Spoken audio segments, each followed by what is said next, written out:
He had the invitation, he wore the right clothes, but to them, he still didn't belong. The evening air smelled of salt, soft cologne, and wealth. At the edge of the marina, a white luxury yacht shimmered under the last streaks of daylight. Strings of fairy lights crisscrossed the deck. Jazz drifted in from a live quartet, and well-dressed guests strolled up the red carpet as if the world truly belonged to them. 12-year-old Malik Carter stood at the bottom of the ramp, holding his invitation with both hands. It was thick, black, and glossy, with his name printed in silver ink. Malik Carter, VIP, guest, Solstice Tech Gala, private yacht. He read it for the third time, not because he doubted it was real.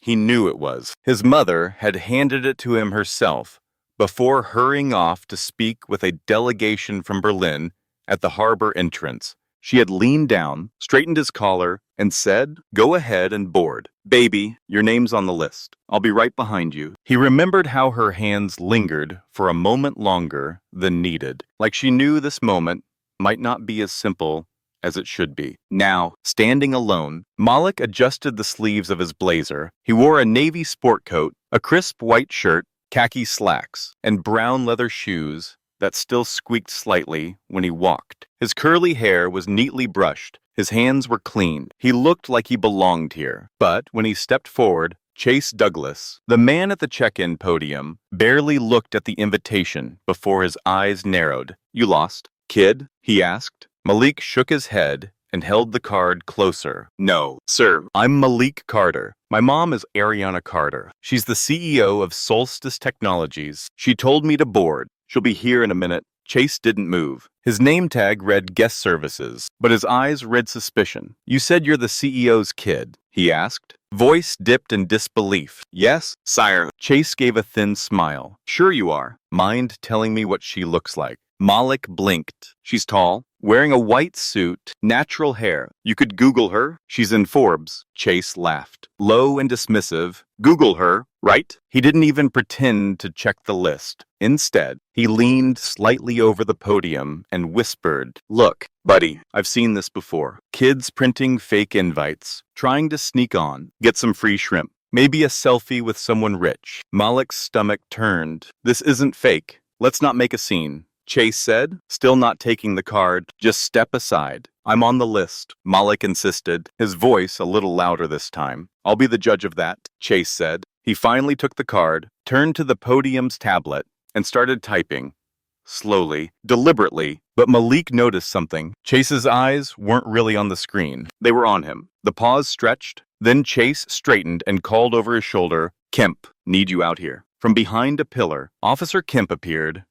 Private security in full gear, earpiece coiled behind his neck. Built like a refrigerator. Silent, Kemp didn't say anything. He didn't need to. "He's claiming to be a VIP," Chase said to Kemp, "but he's not showing up. Keeps pushing." Malik felt it. The shift, the invisible label being slapped on his chest. "Problem." Kemp took a step closer. "We just need you to move aside." "Son?" Malik took a breath. "I'm not lying. I didn't say you were," Kemp replied, voice flat. But the space between them shrank. Behind Malik, a couple in formal wear slowed to listen. A woman glanced up from her phone, eyebrows raised. One man murmured, "Is there an issue?" but kept walking. When no one answered, Chase crossed his arms. "Still standing here," he said, loud enough for others to hear. Still refusing to comply. Malik's hands curled into fists, his chest tight. "I just want to be treated fairly." "Yeah!" Chase smirked. "Maybe next you'll tell us you own the yacht." Kemp reached for Malik's shoulder, and then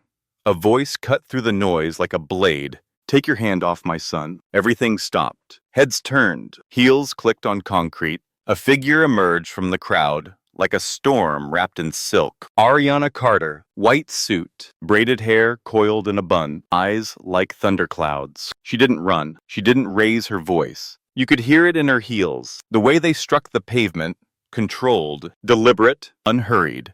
Each click louder than the last. Ariana Carter didn't scream. She didn't run. She didn't have to. Her presence did all the talking. People moved before she asked them to. Heads turned before they even knew who she was. And now she was standing on the red carpet between her son and the men who had treated him like he didn't belong. Take your hand off my son, she repeated. Kemp recoiled, instinctively lowering his hand. Chase straightened like a soldier at inspection, all the smugness drained from his face. Ma'am, I didn't realize.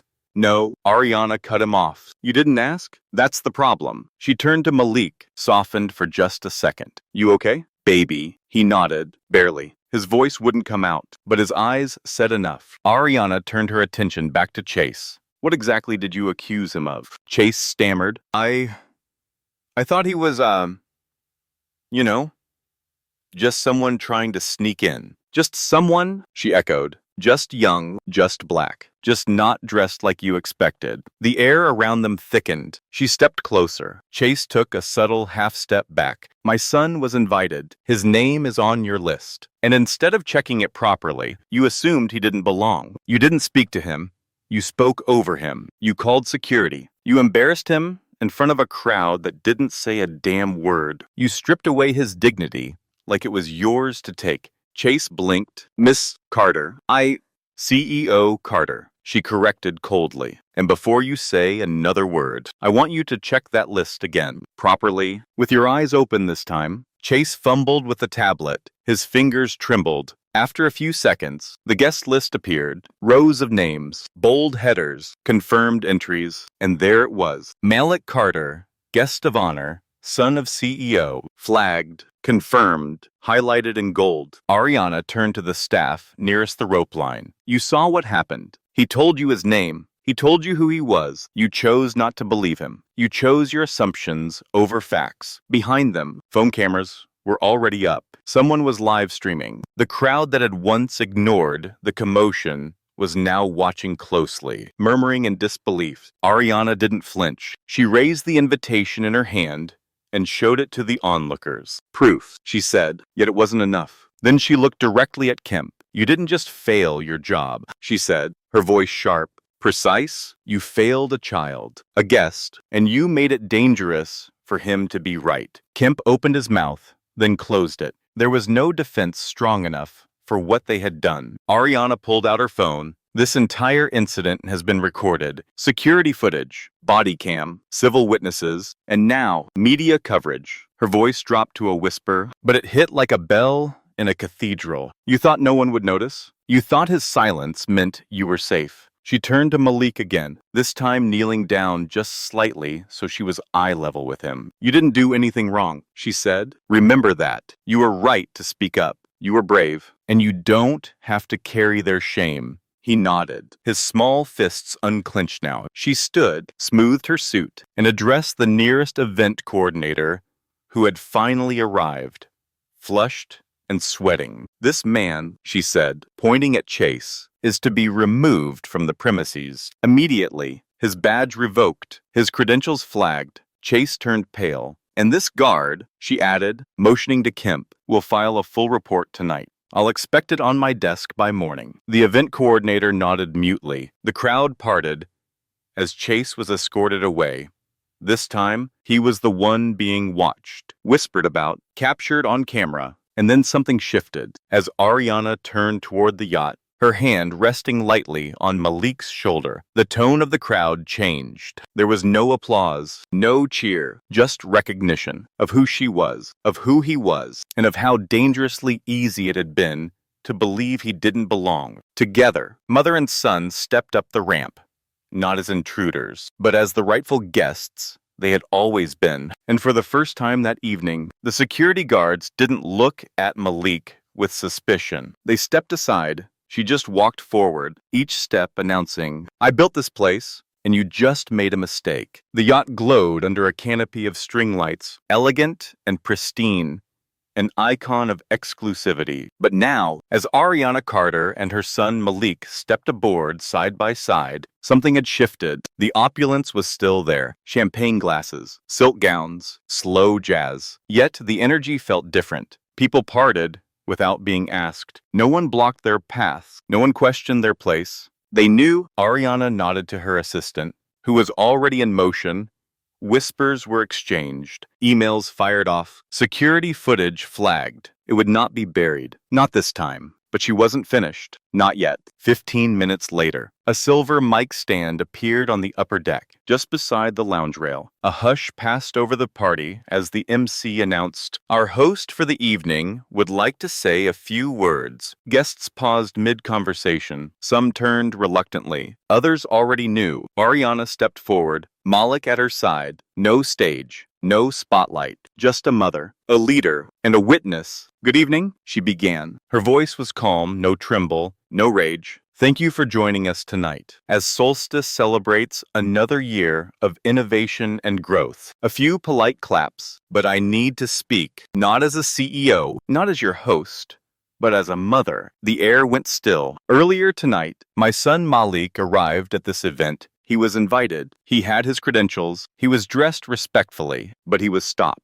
She paused. He was questioned, dismissed, accused. No one moved. Why? Because someone saw his skin, his age, and his confidence, and decided he didn't belong. Several people shifted uncomfortably. That someone was wrong. She continued, eyes sweeping the crowd. But let's be honest. He wasn't the first, and unless we change, he won't be the last. Now they listened, because this wasn't just a story. It was a mirror. Ariana raised her voice slightly, not with anger, but with clarity. Belonging shouldn't have a dress code. Dignity shouldn't be conditional, and respect is not something earned only when your net worth is verified. People clapped. Real applause. Not for Ariana, but for the truth. She turned to Malik and beckoned him forward. He stepped up, silent but steady, and stood beside her. "This is my son," she said. "His name is Malik Carter, and today his presence forced a reckoning. Not because he made a scene,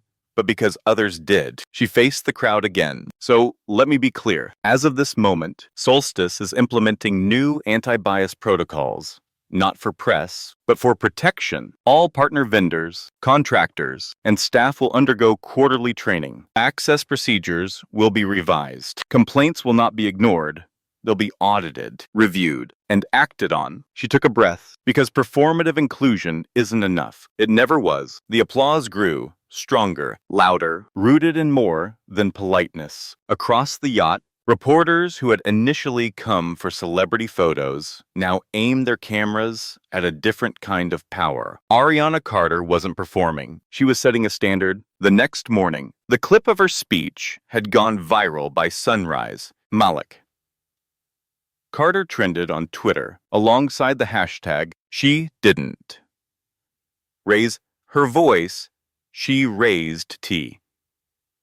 He's standard. Major news outlets picked it up. Editorials praised her leadership. Civil rights orgs reposted the speech. Parents shared it with their children. The boy who had once been mistaken for a trespasser had now become something else, a symbol of how bias looks and how it's broken. 1 week later, at a press conference, Ariana stood again, this time behind a podium flanked not by executives, but by janitors, receptionists, interns, and Malik himself. "This isn't a moment," she said. "It's a model. We're not just updating policy. We're rebuilding culture." And somewhere, in a middle school across the country, a boy with dark skin and quiet dreams watched the live stream during civics class. When his teacher asked what he wanted to be when he grew up, he didn't hesitate. "Malik," he said, "that's who I want to be."